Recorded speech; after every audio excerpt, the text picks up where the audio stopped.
सहजात्म स्वरूप परम गुरु शुद्ध चैतन्य स्वामी ने नमः। श्री समय सार जी की कुछ अनमोल वचनों को जानने का प्रयास कर रहे हैं। गाथा 5 में कहते हैं, दर्शाऊं एक विभक्त को आत्मा तने निज विभव से, दर्शाऊं तो करना प्रमाण न छल ग्रहो स्खल ना बने। एकत्व विभक्त भावना। एकत्व का अर्थ है अपने स्वरूप में स्वभाव में एकत्व करना।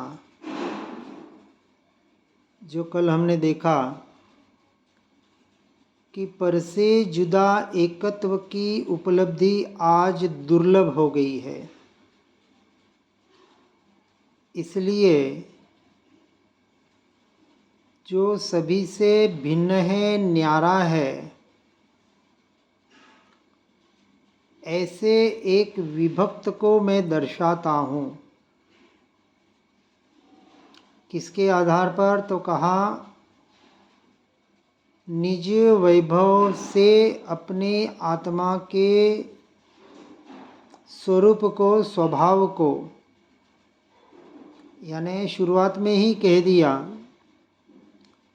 कि यदि सही तरीके से समझ में आए प्रमाण सहित, क्योंकि मैं दर्शाने का तो प्रयास कर रहा हूँ। आचार्य देव कह रहे हैं कि दर्शाऊं तो करना प्रमाण न छल ग्रहो स्खल ना बने। परंतु सही लगे, सत्य लगे, यथार्थ लगे, स्वीकारने करने योग्य लगे तो भूल के भी स्वयं से छल मत करना। क्योंकि अनादिकाल से जीव स्वयं से स्वयं को छल रहा है, स्वयं को ठग रहा है, लेकिन मान रहा है मैं बहुत होशियार हूँ, बुद्धिमान हूँ। किस लिए? लोगों को ठगाकर, दूसरों को बेवकूफ़ बनाकर।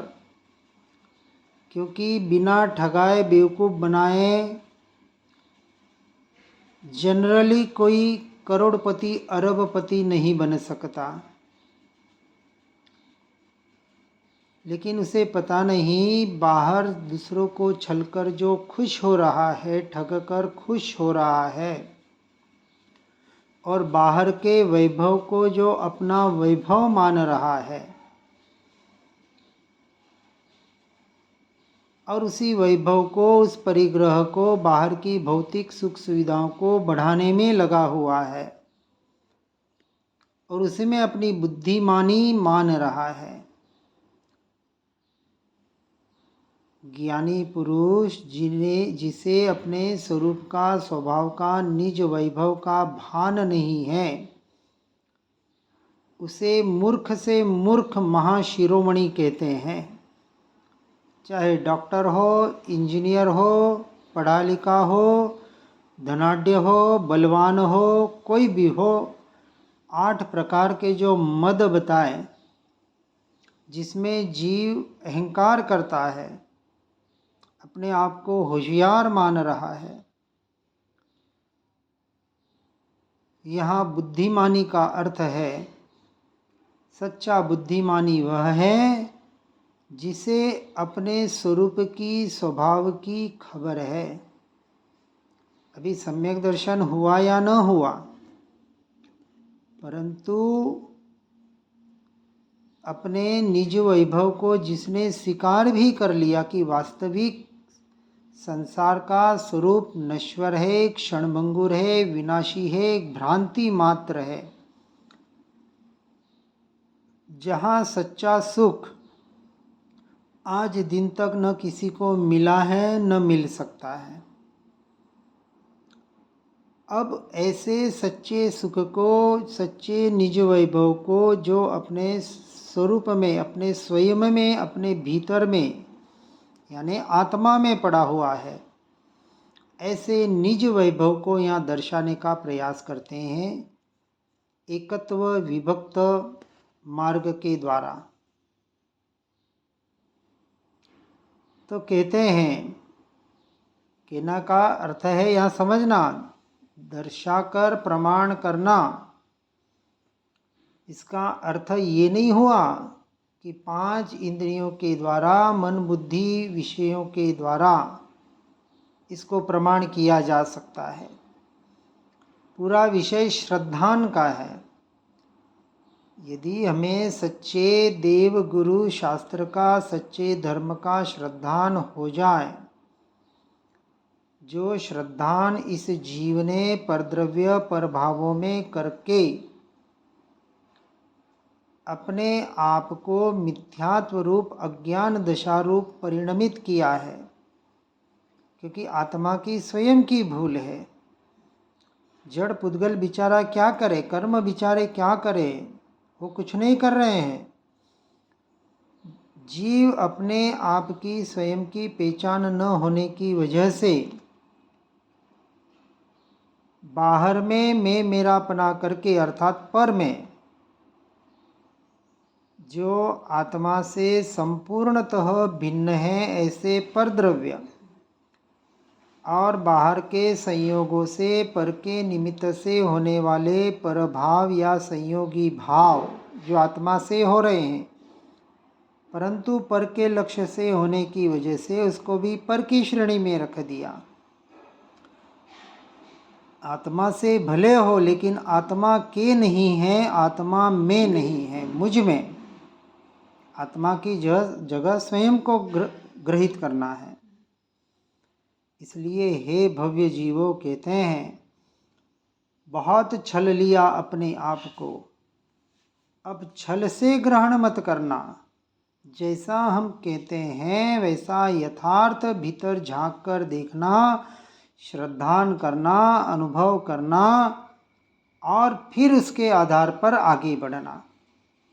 यदि मोक्ष चाहते हो, सदा के लिए मुक्ति चाहते हो, क्योंकि महापुरुष अपने अनुभूति के आधार पर बता रहे हैं, पढ़ा सुना सिर्फ नहीं है, साधना के द्वारा जो प्रत्यक्ष प्रमाण के द्वारा अनुभव किया, उस अनुभव को बताने का प्रयास किया जा रहा है। तो कहते हैं, कैसा है आत्मा? नहीं अप्रमत्त, प्रमत्त नहीं, जो एक ज्ञायक भाव है। इस रीति शुद्ध कहाय अरु, जो ज्ञात वो तो वो ही है, जो है सो है। व्यवहार नय की अपेक्षा से छठे गुणस्थानक को प्रमत्त दशा का, वहाँ तक प्रमाद है, क्योंकि आत्मलीनता नहीं है और आत्मलीनता का, स्वरूप का, स्वभाव का भान न होना, इसी का नाम प्रमाद है। और 7वें गुणस्थानक से अप्रमत्त दशा कहा, आत्मलीनता। लेकिन ये प्रमत्त दशा भी पर्याय की अपेक्षा से है और अप्रमत्त दशा भी पर्याय की अपेक्षा से है, क्योंकि गुणस्थानक का कथन व्यवहार नहीं की अपेक्षा से, पर्याय दृष्टि की अपेक्षा से सिर्फ समझने के लिए बताया जा रहा है। परंतु आत्मा अर्थात मैं न प्रमत्त हूँ न अप्रमत्त हूँ, इन गुणों भेदों से, पर्यायों से संपूर्ण भिन्न न्यारा, जो एकमात्र ज्ञायक भाव है, परम पारिणामिक भाव है, निरंतर स्वयं से स्वयं को जानने वाला चैतन्य तत्व है। और इस रीति से जिसे शुद्ध कहा गया, त्रिकाण शुद्ध तत्व है, और जो जानने में आ रहा है, जो ज्ञान में झलक रहा है, इसका श्रद्धान। तो ज्ञान में स्वपर प्रकाशकपना झलक रहा है, फिर भी उपयोग को अपने ज्ञान स्वभाव कर लाकर अपने स्वयं का ज्ञाता बनना, जो सच्चा ज्ञातापना है। और यह ज्ञातापना जब उसकी दृष्टि अपने द्रव्य पर होती है कि यही मैं, इसे कहा दृष्टा भाव। ये भी पर्याय का परिणमन। जहाँ तक भेद ज्ञान है, विकल्प है, तब तक जीव पर में है। क्योंकि त्रिकाली ध्रुव भगवान आत्मा तो जो है सो है। मेरे पर्याय का या अपनी पर्याय अपने शुद्ध द्रव्य की तरफ करने से कोई द्रव्य शुद्ध नहीं हो रहा है। द्रव्य तो त्रिकाण शुद्ध है, ध्रुव तत्व है। ये तो पर्याय में अशुद्धि होने की वजह से पर्याय की शुद्धि की अपेक्षा से कहा जाता है कि जिस पर्याय ने अपने ध्रुव तत्व का द्रव्य का आश्रय किया सो पर्याय शुद्ध बनी। ये व्यवहार नहीं का कथन। निश्चय नहीं की अपेक्षा से तो हर पर्याय शुद्ध और शुद्ध ही परिणमित हो रही है।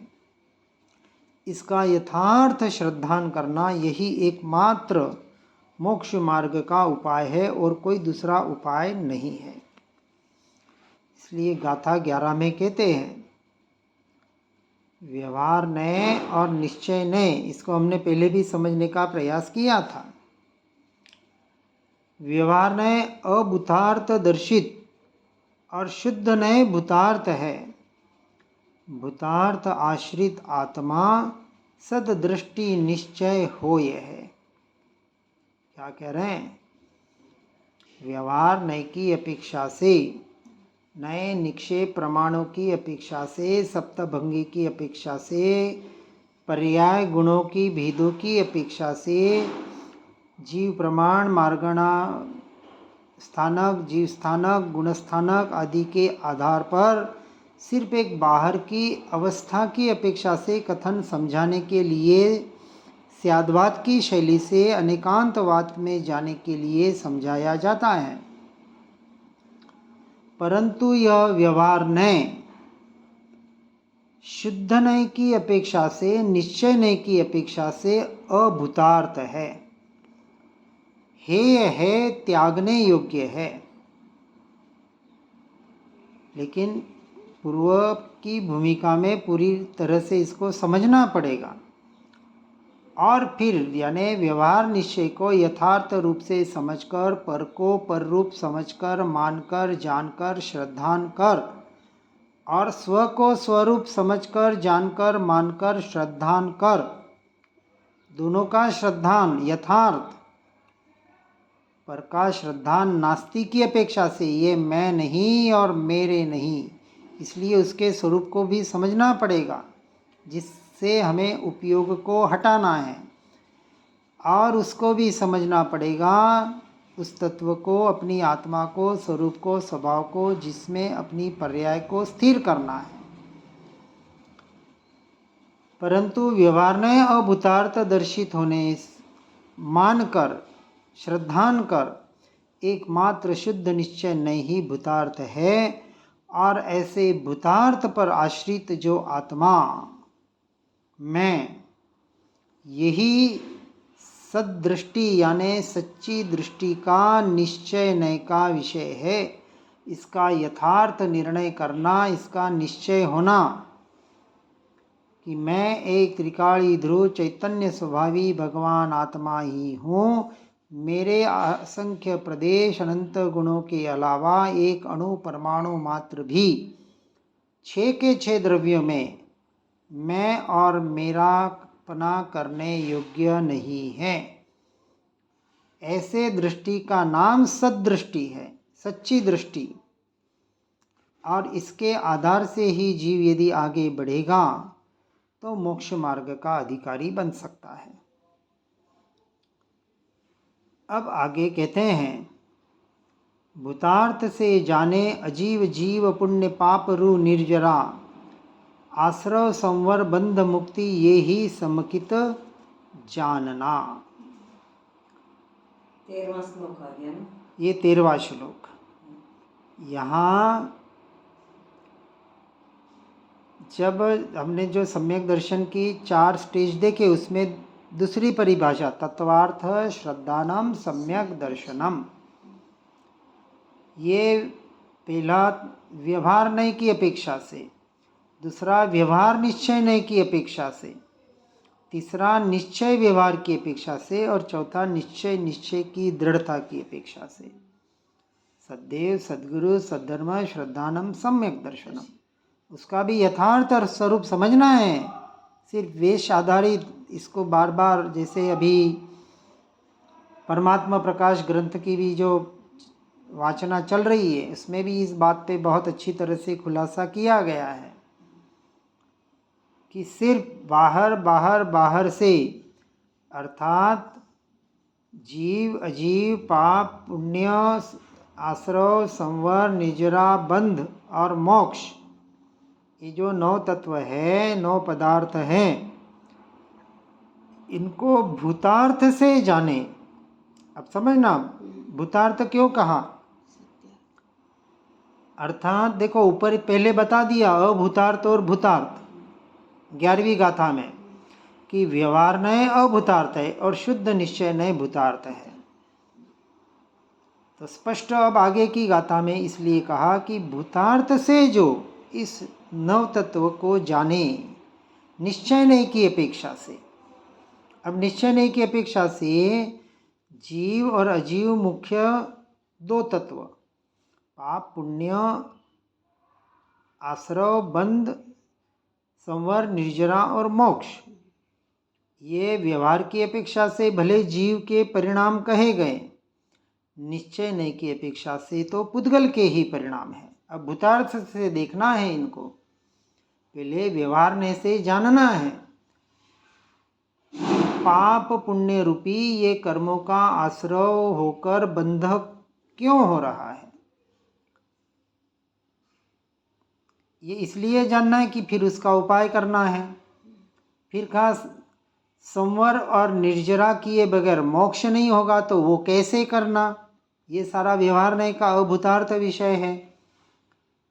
और 6 के 6 अजीव तत्व जो मेरे से भिन्न हैं, न्यारे हैं, उनका यथार्थ निश्चय नय की अपेक्षा से उन्हें अपने आप को भिन्न जानना मानना, इसलिए उनके स्वरूप को समझना और सब कुछ समझकर प्रयोजनभूत ऐसा जो जीव तत्व,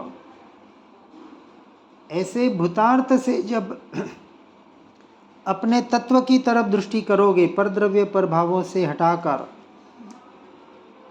तो समकित हुआ ऐसे जानना।